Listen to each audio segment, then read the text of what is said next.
Assalamualaikum warahmatullahi wabarakatuh.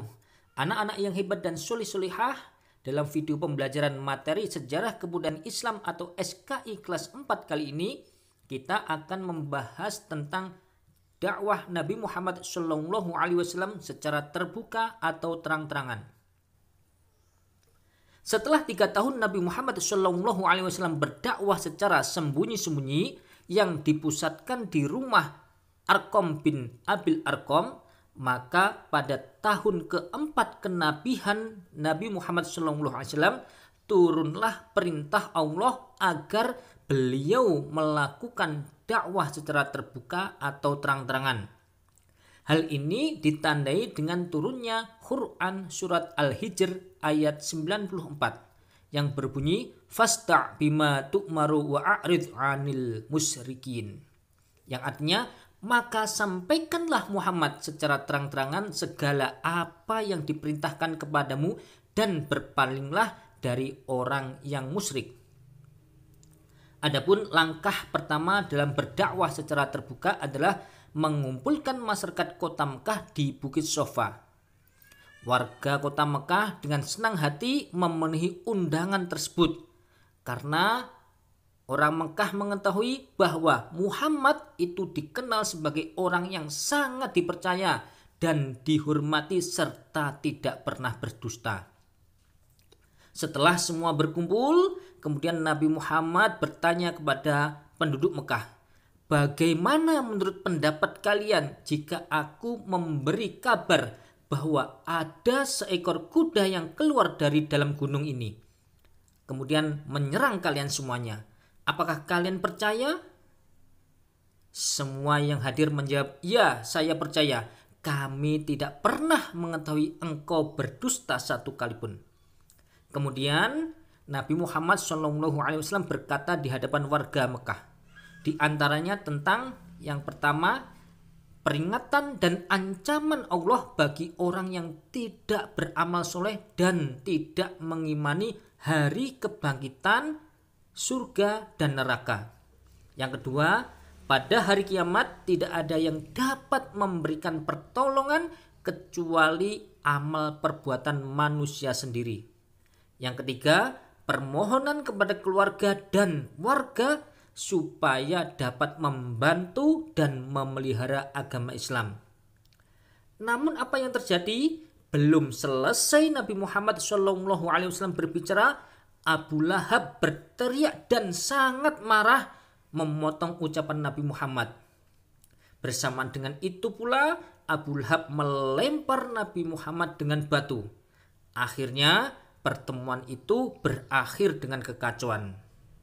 Dari peristiwa itulah maka turunlah wahyu Allah yang mengutuk Abu Lahab dan istrinya, yaitu tepatnya di dalam Quran surat Al-Lahab ayat 1-5.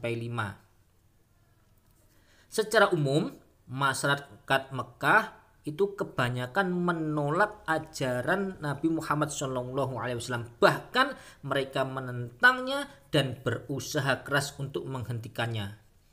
Adapun ada 5 faktor yang menyebabkan orang kafir Quraisy itu menentang ajaran agama Islam.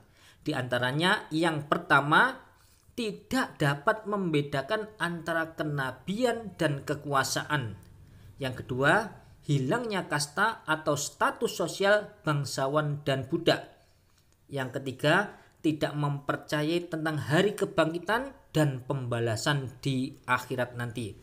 Yang nomor 4, taklid atau mengikuti adat kepercayaan nenek moyang yang berakar pada bangsa Arab. Yang nomor 5, hilangnya mata pencarian sebagai perajin dan penjual patung atau berhala. Berikutnya, hambatan dan rintangan dalam berdakwah secara terbuka. Yang pertama, menyebar isu. Para tokoh masyarakat Mekah mulai menyebarkan fitnah atau isu yang tidak benar mengenai ajaran-ajaran agama Islam, sehingga banyak masyarakat yang terpengaruh oleh isu-isu tersebut. Yang kedua, mempengaruhi pamannya yang bernama Abu Thalib untuk membujuk Nabi Muhammad agar menghentikan di dalam menyiarkan agama Islam. Hambatan yang ketiga yaitu membujuk dengan harta, kedudukan, dan wanita. Kafir Quraisy membujuk Nabi Muhammad SAW dengan mengiming-iming akan diberikan harta, kedudukan, bahkan wanita yang sangat cantik asalkan mau untuk menghentikan dakwahnya. Yang nomor 4, hambatannya adalah menghina, menyiksa, dan mengancam akan membunuh Nabi Muhammad SAW. Nabi Muhammad terus-terusan dihina sebagai orang gila, tukang sihir, berkali-kali dilempari kotoran, dianiaya, dan bahkan akan dibunuh. Adapun hambatan dan rintangan yang kelima adalah melakukan ancaman dan siksaan terhadap sahabat-sahabat Nabi Muhammad SAW. Kafir Quraisy melancarkan ancaman dan siksaan di luar batas, bahkan pembunuhan kepada orang-orang mukmin, sehingga pada saat itu umat muslim merasakan penderitaan yang sangat berat sekali. Dari situ Nabi Muhammad SAW merasa sedih dan khawatir dengan keselamatan mereka. Dalam kondisi tersebut itulah maka turunlah surat Az-Zumar ayat 10 yang berisi agar Nabi Muhammad SAW memerintahkan umat Islam untuk hijrah atau pindah sementara waktu di negeri lain. Diharapkan akan mendapatkan kehidupan yang lebih tenang, aman, dan damai sehingga dapat menjalankan ajaran Islam dengan tenang. Adapun tempat hijrah yang dipilih oleh Nabi Muhammad SAW yaitu negeri Habsyi. Alasan Habsyi dijadikan sebagai tujuan untuk hijrah, hal ini dikarenakan yang pertama karena negeri Habsyi mudah dijangkau dengan perahu. Yang kedua, negeri Habsyi dipimpin oleh seorang Raja Najasyi yang terkenal adil, bijaksana, dan tidak sewenang-wenang. Yang ketiga, Raja Habsyi siap menerima orang Islam yang hijrah di negerinya. Peristiwa hijrah ke Habsyi terjadi dalam 2 tahap. Tahap pertama terjadi pada bulan Rajab tahun kelima kenabian. Terdiri dari 11 laki-laki dan 4 wanita yang dipimpin oleh Utsman bin Affan. Setelah kurang lebih 3 bulan, kemudian umat Islam hijrah kembali ke Habsyi. Pada tahap kedua ini dipimpin oleh Ja'far bin Abi Thalib yang terdiri dari 83 laki-laki dan 18 wanita. Nah, mengetahui hal itu, maka kafir Quraisy mengirim utusan yang bernama Amr bin As dan Imarah bin Walid untuk menemui Raja Habsyi dengan tujuan menfitnah orang Islam dan meminta agar Raja Habsyi mau untuk mengusirnya. Namun apa yang terjadi? Raja Habsyi tidak mempercayai pernyataan dari utusan kafir Quraisy tersebut. Bahkan utusan itu akhirnya diusir oleh Raja Habsyi dari negeri Habsyi tersebut. Sementara itu Rasulullah SAW tetap tinggal di Mekah bersama sahabat-sahabat yang lain. Beliau terus berusaha untuk menyebarkan ajaran agama Islam meskipun mendapatkan ancaman dan gangguan yang sangat luar biasa. Usaha tersebut akhirnya tidak sia-sia. Salah satu tokoh Quraisy yang disegani dan ditakuti mendapatkan sebuah hidayah dari Allah Subhanahu wa taala untuk memeluk Islam. Dia adalah Hamzah bin Abdul Muthalib dan Umar bin Khattab. Anak-anak yang dirahmati Allah Subhanahu wa taala, adapun hambatan dan rintangan dakwah secara terbuka yang nomor 6 adalah pemboikotan umat Islam. Kafir Quraisy menolak atau memutuskan segala hubungan kerjasama dan kekeluargaan dengan Bani Hashim dan Bani Muthalib serta kaum muslim yang lain. Pemboikatan tersebut dibuat dalam sebuah bentuk piagam dan ditempelkan di Ka'bah.